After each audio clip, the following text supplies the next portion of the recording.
Ngaha turaje Nyagasani twitabira ingoma y'urukundo ku izina ry'Imana Data na Mwana na Roho Mutagatifu. Amen. Amahoro bana b'Imana, ni muhumure, Imana iradukunda, ije kudukiza kuri uyu wa gatatu w'icyumweru cya mbere gisanzwe, tariki 10 Mutarama 2024. Isomo rya mu gitabo cya mbere cya Samweli, umutwe wa gatatu umurongo wa mbere kugeza kwa 10, wa 19 kugeza ku 21, n'umutwe wa 4 umurongo wa mbere. Umwana Samweli yakoreraga Uhoraho ari kumwe na Heli. Muri iyo minsi ijambo ry'Uhoraho ryari imboneka rimwe, kubonekerwa ntibyabagaho kenshi. Uwo munsi Heli yararyamye mu mwanya udasanzwe, amaso yaratangiye guhunyeza, ntiyaragishoboye kubona neza. Itara ry'Imana ryari ritarazima, Samweli akaba aryamye mu ngoro y'Uhoraho hafi y'ubushyinguro bw'Imana. Uhoraho ahamagara Samweli, arasubiza ati karame. Yiruka asanga Heli ati ndaje kuko umpamagaye. Heli aramusubiza ati sinaguhamagaye mwana wanjye, subira kwiryamira. Ajya kuryama.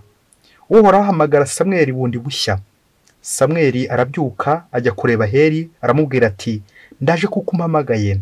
Heli aramusubiza ati sinaguhamagaye mwana wanjye, subira kwiryamira.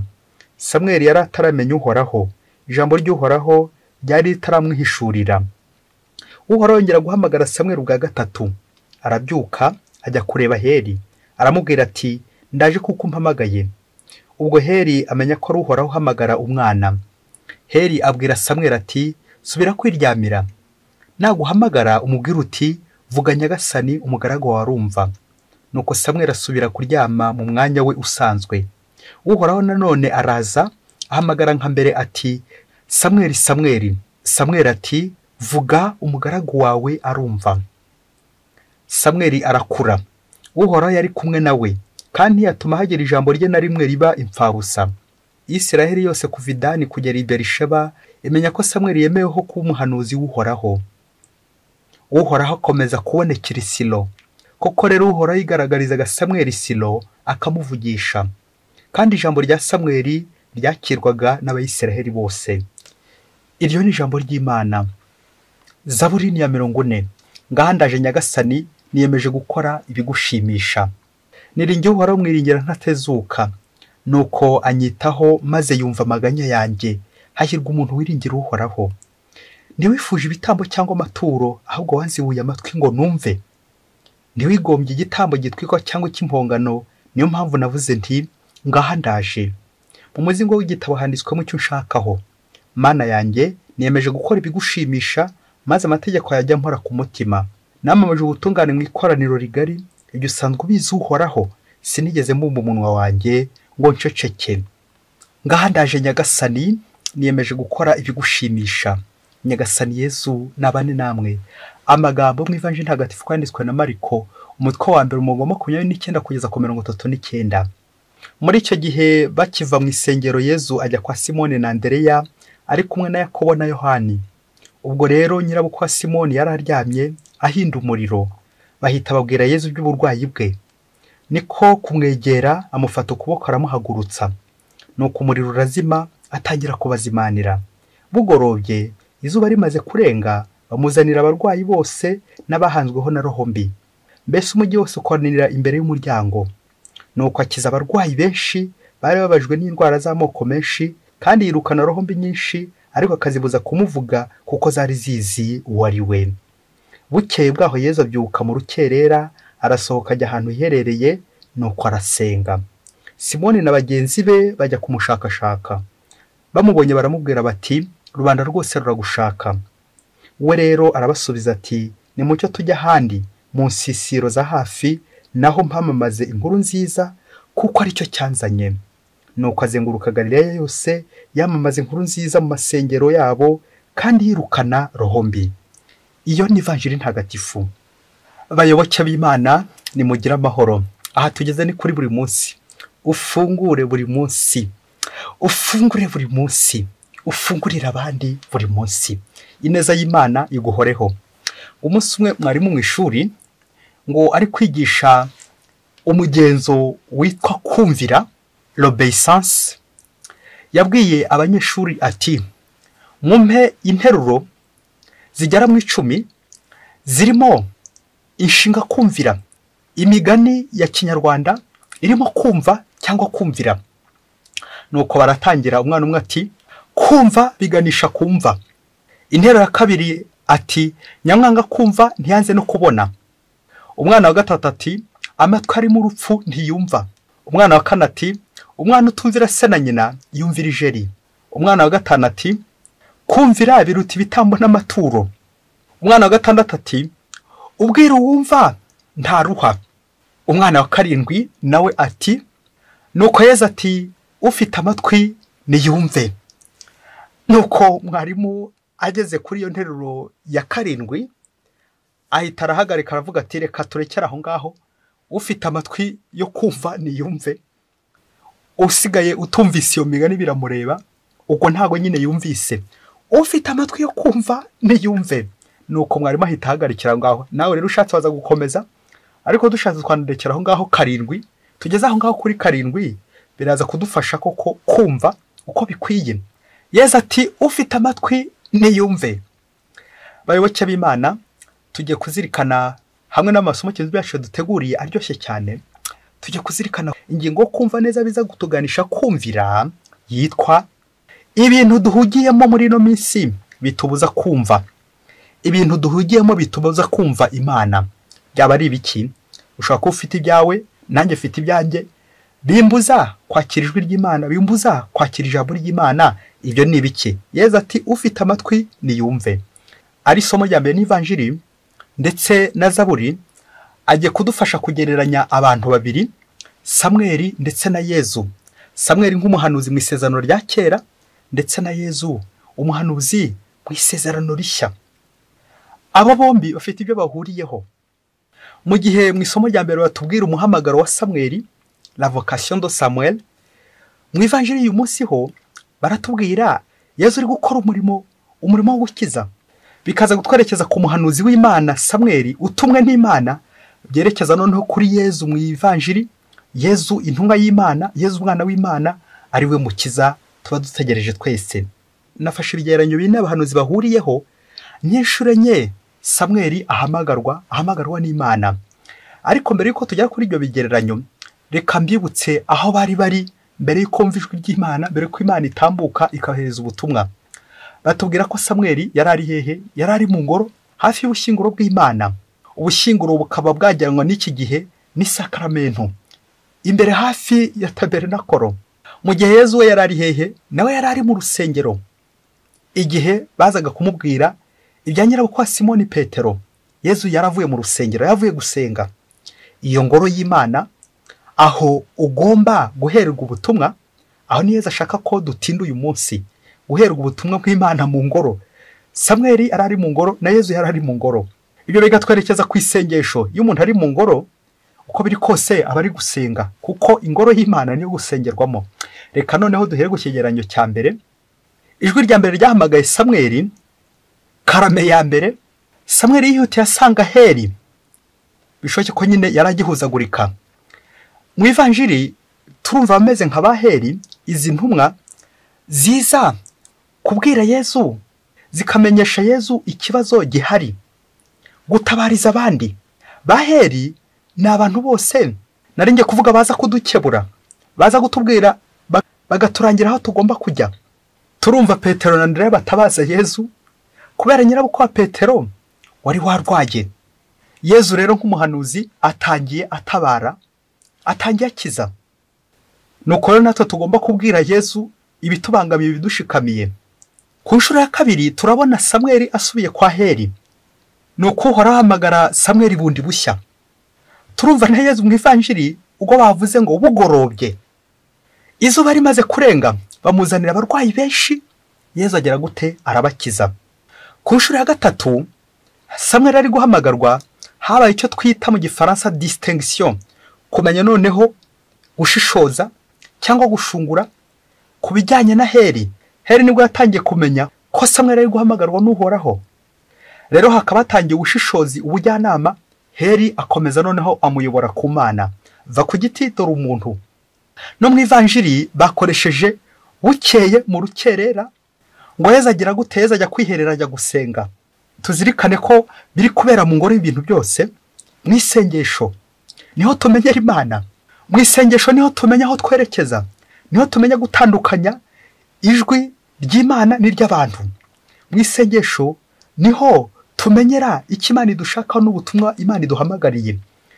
Nuko rero muri iri sengesho Samweli agiye kwitaba Imana, noneho Yezu nawe agiye ahiherereye, agiye kwitaba Imana ngo baganire. Ku nshuro ya kane noneho Samweli amaze kubonana n'Imana, noneho barivuganiye. Ubwo yikirije ati, vuga Nyagasani, umugaragu wawe arumva. Iki bitwereka nuko nyine ahise ahabwa n'ubutumwa, ahawe ubutumwa bwo kumuhanuzi muri Isiraheli, uvugira Imana imbere y'umuryango wayo, n'Imana nayo ikamuvugisha. Bityo ngo ageze ku mbaga icyifuzo cy'Imana, imigambi y'Imana. Yezu nawe ku nshuro ya kane nanone turamwumva noneho, nyuma y'uko avuye mu isengesho abonye ko ubutumwa bukiri bwinshi, niyo mpamvu yerekeye ahandi mu zindi nsisiro kugira ngo ntajye guhamamaza inkuru nziza. Nguko Yezu Kristo mu isengesho bitumye yumvira se, ahinduye icyerekezo, ubutumwa arabukomeje nyine. Nguyu Samweli, nguyu Yezu bahuye n'Imana. Iyo uhuye n'Imana uvuga iby'Imana, ukora n'iby'Imana nyine. Akamvuga igira iti, umwana utaganiriye na se ntamenya icyo sekuru yasize avuze. Kandi ngo utuma ikiro badaherukanye ageraho nyine akamubeshyera. Ngiye ingoro, ngira isengesho ngomba kujyamo kugira ngo nakiremo ubutumwa bw'Imana, butuma ashobora kugenda nkajya mu butumwa, kumvira Imana. Ndahandi rero Imana izagusanga, ntugategereze buri gihe ko izagusanga mu isoko, ntugategereze ko izagusanga mu nzira. Ujye ujya mu ngoro kugira ngo wumve Imana. Yego naho mu nzira hagusanga cyangwa naho mu isoko, ariko aho bikomeye cyane, aho ingenzi, aho ibanze ni mu ngoro, ni mu isengesho, niho twakirira ubutumwa bw'Imana. Nawe rero uyu munsi uze kureba aho baye biguru intege, ibikubuza kumva Imana, ibintu byose byatumye uvunira ibiti mu matwi, nari ngiye kuvuga no mu mutima, ukaba utakiri kumva Imana, ukaba utagishakashaka Imana. Ibintu byose bishobora kukuzitira muri no minsi gushakashaka Imana, ibintu byose biri kukubuza kumva ijwi ry'Imana. Birashoboka ko utagisenga, birashoboka ko utekegera Imana, birashoboka ko wagiye kure y'Imana. Garuka mu mwanya wawe kugira ngo nawe Yezu agutume nkuko atuma Samweli, ngo nawe Imana igutume gukiza, kuko umugambi w'Imana ari uwo gukiza abantu. Igihe cyose dutumviye Imana, burya tuba turi kwica bagenzi bacu aho kubakiza, kuko igihe twumviye Imana, Imana idutuma ku bandi kugira ngo tugere dute tubakize. Ni kangahe ntajya numva niba iki duhugiyemo muri no minsi biri gutuma dutumva ijwi ry'Imana, amatwi ari mu rupfu ngo ntiyumva. Umunsi umwe hirya kure cyane muri Afurika, ngo mu rugo rumwe rwari rukize umugabo n'umugore bameze neza, yewe n'abakristo b'indani.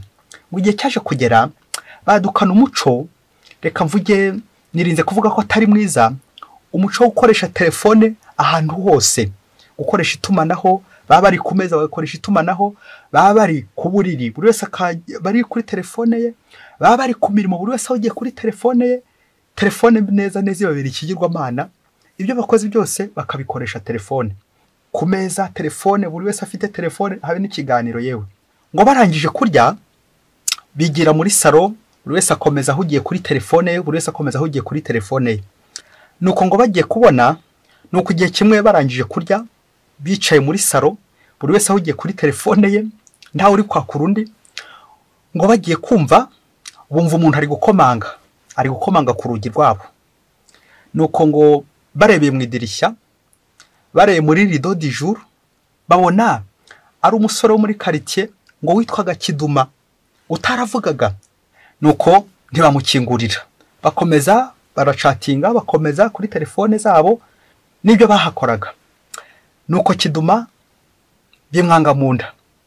Ku nshuro ya kabiri Kiduma araza, noneho afata ikibuye kinini agikubita ku rugi, urugi rurakinguka. Ubwo ahita yinjira. Bamubonye, urumva bari bikanze naho bari kuri telefone, bahita bamwirukaho. Kiduma bayongeye kugenda. Nuko bakomeza bakinisha telefone zabo, bakomeza bahugira kuri telefone zabo. Hashize akanya gato, Kiduma yongera kugaruka afite indobo y'amazi. Nuko arinjira, buri wese agenda amusukaho amazi. nuko ba bantu bararakara bafata inkoni ngo bakubite Kiduma. Kiduma ariruka, bageze aho baramwihorera aragenda amaze kubamenaho amazi. Namwe murumva ko Kiduma ari gushotorana. Nuko rero wa musore ageze hirya, uwo bise Kiduma ageze hirya y'umwanga munda, arongera agaruka noneho n'umujinya mwinshi n'uburakari, arabafata y'amatelefoni bose bari bafite, nuko arangije azingira mu mufuka ariruka. Bamwirukaho. Nuko amaze kumwirukaho, Kiduma ahita yinjira mu inzu yabo yindi yari hafi aho ngaho, nuko bamwinjiraho nabo. Ngo bahageze basanga ibintu byacitse. Burya Kiduma yari ari kubahamagara abarembuza inshuro enye zose ntibabyemere, ubwa nyuma abafasha amatelefoni noneho bahise babaduka abarirwo bamukurikira, kuko nyine yari abatwaye imana zabo. Ngo bageze muri ya nzu basanga ni inzu abana babo babagamo, bo babaga mu yindi. Nuko umwana umwe akaba yadumbanyije amasinga, hakaba hari haje inkongi y'umuriro. Inzu yatangiye gushya, Kiduma agiye kubatabaza, inzu igitangira gushya, none umwana umwe yahiye, n'abandi bari gushya n'ibintu byabo byose byahiye byari biri muri iyo nzu. Ubwo byaje kurangira batumva batabona, ibintu byabo byose byahiye, igihombo gikomeye cyane. Bishoboke ko nyine byarangije bahitiye kwa muganga. Urumva bakiza kureba uwo musore wabarembuzaga, bari kumukurikira ariko bicira isiri, ariko barembuza ngo bajye gutabara. None baje batabaye, ari nako bari gutaba. Babyeyi bayoboke b'Imana, Yesu Kristo akuzwe. Nguko abenshi tuzaza kubera kwanga kumva, nyamwanga kumva ntiyanze no kubona, bikaza kurangira uje gutaba gusa, kandi baragutabaje ngo uze utabare. Uri umutabazi cyangwa uri umutubuzi, nguko kwisama ukaza gusanga wasandaye. Ibi rero nta kindi bigenura, c'est manque de prière, nukubura isengesho ryabuze iwacu. Ntugiheruka mu ngoro, ntukivugana n'Imana, wagiye kure y'Imana, ikoranabuhanga ryakujyanye kure y'Imana. Ntukita ku bana, ntukita ku wari ushinzwe, kuko wagize ibindi bigirwamana nyine usigaye witaho. Ntukita ku burere bw'abana, abana bataye mu nzu hirya, ngo nawe wifatira iyawe y'umunezero n'umudamararo, none abana bahiriye mu nzu. None se ubwo uri umubyeyi nyabaki? Ubutumwa bwawe ni ubuhe? Umuhamagaro wawe ni uwuhe ko ari ukorera abana none ukaba uri kubataba? Aha, bya bindi ngo usuzugura umushumba ugapfana ubworo. Nguko ushaka gusuzugura uwo muntu wari uje kuyobora, akurangira, akurembuza, kaza kurangira ubuze ihene ukabura n'ibiziriko. Ngiye imirimo y'urudaca dutwaye, ngiye ikoranabuhanga, igihe cyose uri kuri telefone, ariko Imana yo wayiburiye umwanya. Igihe cyose uri ku ikoranabuhanga, ariko Imana yo wayiburiye umwanya. Activism, imirimo y'urudaca, bikaza kurangira unaniwe, bikaza kurangira wenda gupfa, kuko waburiye Imana umwanya. Umuntu wese waburiye Imana umwanya arihekura arapfa. Uze kongera kureba abantu bose baza badukebura, rimwe na rimwe twabona baje iwacu bati nabasabirizi, kandi baje guturembuza ku iwacu biri gucika, ku iwacu uri bombori, ko turi hafi gushya. Wowe aho kugira ngo umwumvire, ukamwirukana, ukamukubita, nawe rero igihe kizagera iyo telefone cyangwa icyo kigirwamana cyawe umunsi cyahiye, nibwo uzibuka ko ugomba gutabara abandi. Yesu ati ufite amatwi yo kumva niyumve. Reka dusoreze ku mukoro, devoir à domicile, tuza kwita le néocolonialisme, kongera gukolonizwa bundi bushya. Aho ikoranabuhanga ryagiye rigukoloniza, telefone ikagukoloniza, ibyuma kabuhariwe bikagukoloniza, televiziyo ikagukoloniza, iradiyo ikagukoloniza, umupira ukagukoloniza, n'ibindi byinshi cyane byagushyize mu gatebo, ku buryo waburiye Imana umwanya w'isengesho. Ntushobora gusenga n'iminota 5 uba wumva neza ugiye gushira igifu kikakurya, ariko uri kwiruka ku by'isi, amaraha y'isi. Ibyo byose byagukolonije nibyo bisigaye bigutegeka, bigakuyobora aho kuyoborwa n'Imana, aho kumvira ijwi ry'abaheri. Nuko nawe uyu munsi nurangiza gushyira ku rutonde amatelefone yose aguhugije, iryo koranabuhanga riguhugije, ibyo byuma kabuhariwe biguhugije, iyo mirimo ikomeye cyane iguhugije ituma utakigera mu ngoro y'Imana, nurangiza kwishyira ku rutonde yose, urebe ukuntu iri kugutegeka, iri gukuyobora. Ibyo byose rero uve mu gikoroni, wange ingoma y'aba bakoroni. Nuko rero biha umurongo, aho kugutegeka wowe ubitegeke, aho kukuyobora wowe ubiyobore, kugira ngo urangamire Imana. Reka nsoze nkwibutsa ahantu hatatu umuntu areba ubundi akamererwa neza. Ureba hejuru ukabona Imana, ukumva ko Imana nta kintu gishobora kuyisimbura. Nuko rero wawe ku ruhande nanone ha kabiri ukabona umuvandimwe wawe, ukabona icyo wamukorera, uburyo wamutabara aho kumutaba. Aha gatatu ukareba munsi ugahabona ibintu ukabikandagira, ugakandagiza telefone, ugakandagira ikoranabuhanga, ugakandagira iyo tumanaho n'ibindi byose bishobora gushaka kugutegeka ukabikandagira, kugira ngo byoye kugutwara, byoye kugukoroniza, ahubwo bizamukireho ureba Imana, ureba na mugenzi wawe. Mbifurije amahoro y'Imana. Imana ibaho umugisha. Imana Data na Mwana na Roho Mutagatifu. Amen. Padiri Masumbuko Ladislas wa Diocese ya Cyangugu.